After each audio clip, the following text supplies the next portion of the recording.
Morning pa lang, puno na sa tsikahan. Kao na sister kay murag nalain na mong naong sister. Ay, mga bana, basig wala mo nakailas ang iyong mga asawa ni Mga viral issues atong istoryahan. Masama ng MSRP, masigir ang pataas. magsige rag pataas. Musutoy rag pataas. Pot Pot and Friends. Kauban sila Papa Big Joe o DJ Samantha. Pot Pot and Friends.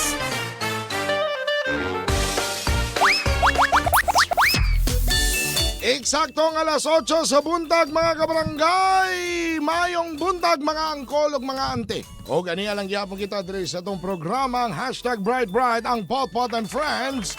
Kauban gyapon ang inyong Disney Princess sa Davao City, ang inyong Papa Big Joe. O syempre, ang inyong Disney Queen, 601% gonna be on air. DJ Samantha, oy, sa mga live viewers, hello, I love you.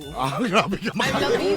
Kumaka-I love you ka ba? Ang sarap mag I love you sa inyo mga. Grab na ninyo ang opportunity. Katawa ko, nag-post ko kagabi iba. Kuha na good to.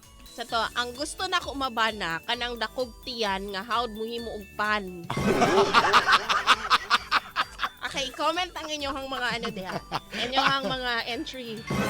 Ay, para mga kabarangay, palayo na itong ginatukay kung mahimo pa ba gihapong hulga ang kanhing Pangulo, si FPRRD, no?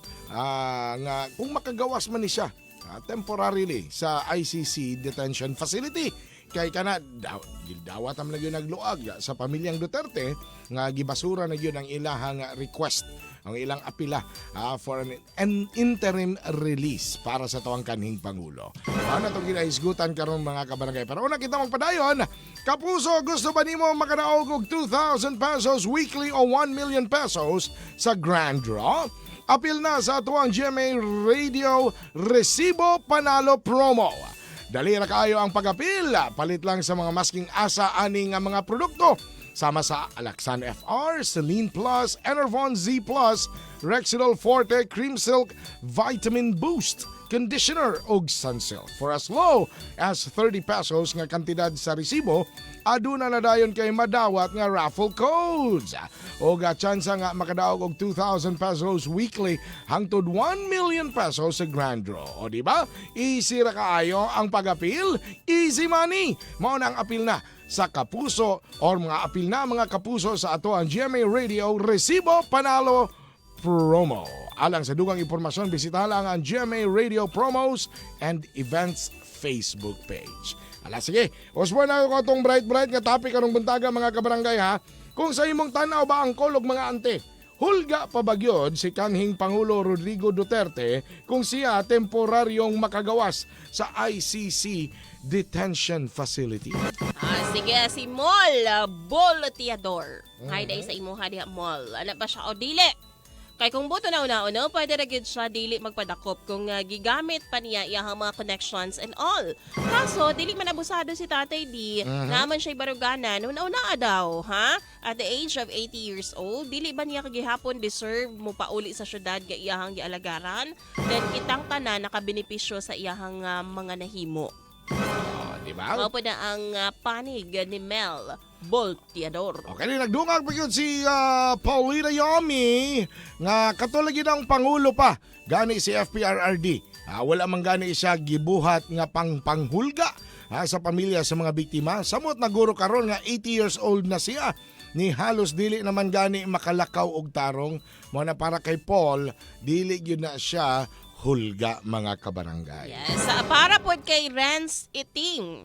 Sama kay Paul, o katong nauna na tong commenter, si Iting, anak po siya dili. Unsa pa'y mahimo sa tiguang?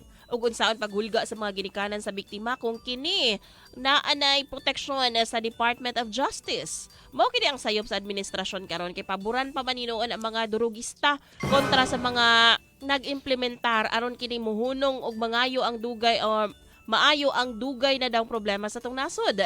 Why hulga na mahitabo tungod kay fully secure daw ang mga witnesses sa tong gobyerno ug sa human rights paps. Ang mga hilak-hilak sa witness, klaro kayong drama o giduliit pa sa camera aron kini ma-publish sa news.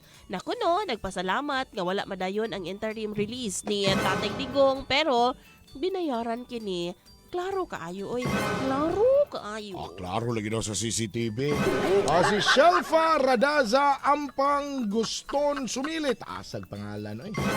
Hulga sa ilang mga baga. Weak na manggani taon to. Sila noon ang hulga sa health ni FPRRD.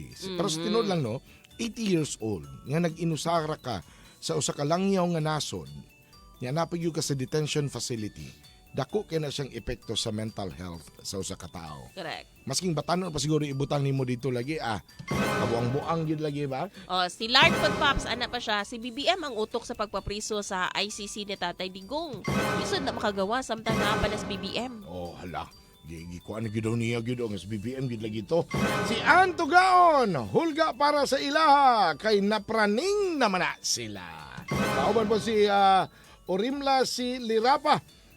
Hulga para nila kay sa eleksyon yabo sila pirmi. Ano po si Marianinia Pops, ana po siya nga hulga sa tanang adik para nako sa mga taong nag-love niya iskalipay. Kung makagawa si Tatay hulga sa uban. Kana lang po no, malay na there are always two sides of the coin, mga kabarangay. Ang usa ka side, mao na siya ang Negative. katong para sa ila hulga mo nang dapat dito lang gihapon siya.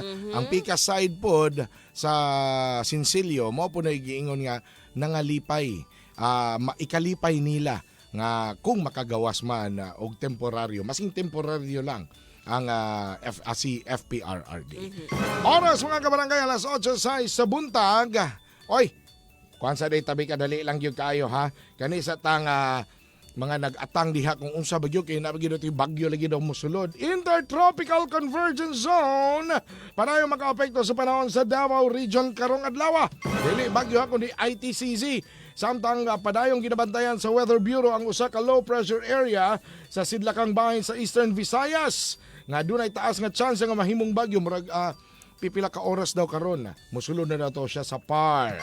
O kung mahimo kining bagyo tawagon kining bagyong Wilma Dasen. Chara! Bagyong Wilma ra. Walay Dasen. Auntie Wilma. Si Wilma, barumbada. Hoy! Hindi mo ba yung utang? Pero si Wilma ni si Wilma. Lahat nga bagyong Wilma. Ha? Oras mga kabarangay, alas 8:07 sa buntag. Sa mga gipang sakit-sakitan na diha og mga kasukasuhan, kanang mga likod ninyo nga tingala mo sakit lang magkalit, labi nagbugnaw ang panahon. Unya duolonon pag yung lamok. Kini na mo'y pwedeng gamiton. Susama sa mong paggamit po ni DJ Samantha kining EXL Makabuhay Plus All-in-One Skincare Oil. Yes, mao gini akong proteksyon na batok sa mga lamok ug insekto mga kabarangay. Tapos ang nakanindot pagid ani Paps kay kana lagi protektado nako sa panuhot. Correct. Oo. Tapos dili pagid mag-dry ang akong skin. Kay naman na siya moisturizer katong bitawong VCO. Correct. Virgin Coconut Oil. pangbubuho. Remember ka na, Paps? Kana Yes. bitawong lubi niya.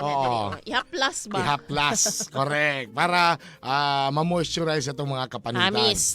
Pero di nakakinanglan, mangita paglubi kay naanan ang EXL Makabuhay Plus All-in-One Skincare Oil. Pero dili kini tambal ha, o dili kini nato pwede himuong tambal. Kung naman kay mga kagid-kagid diha sa mga kalawasan. Magpa-check up ta sa mga espesyalista, mga kabarangay. O syempre, mga kabarangay, padayon sa tadere ha, sa ato ang programa. Yes, Ano, para na sa nawala lagi programa, ko. syempre.